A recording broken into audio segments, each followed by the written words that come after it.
Ministrja për Europën dhe Punët e Jashtme Elisa Spiropali ka zhvilluar sot një takim me ish-presidentin e Kosovës, Hashim Thaçi, në institucionin e paraburgimit të gjykatës speciale.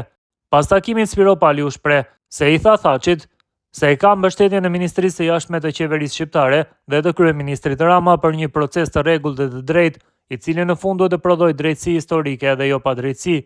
Në paraburgimin e gjykatës speciale këtu në Hag, takova presidentin Thaçi dhe përmes tij i dërgova të falat e mia, por edhe të qeverisë shqiptare dhe besoj të gjithë popullit shqiptar, edhe 3 luftëtarëve të tjerë, Kadri Veselit, Jakub Krasniqit dhe Recep Selimit. Më vjen mirë që gjeta presidentin Thaçi në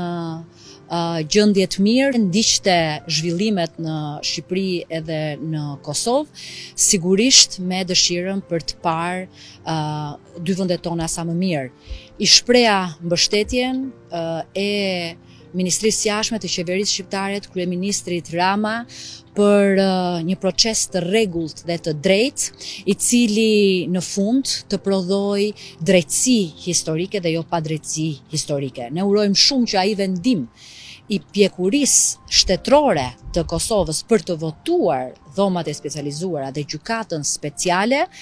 të mos kthehet në të kundërtën e vet, por të respektoj procesin e rregullt ligjor, të drejtat e njeriut dhe mbi të gjitha. Ne urojmë që besimi që Shqipëria, që Kosova, po dhe shqiptarët në tërësi kanë ndaj drejtësisë ndërkombëtare të mund të jetë i përligjur deri në fund. Dhe është me rëndësi të madhe edhe një herë të theksohet që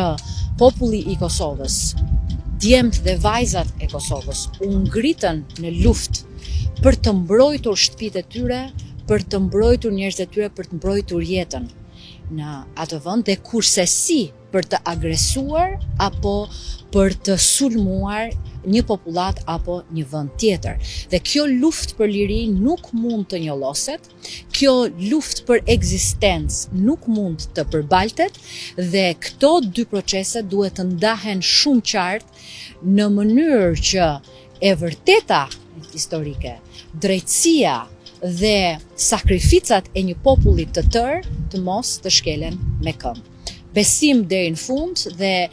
jam e bindur që pas dëshmive dhëna këtu, po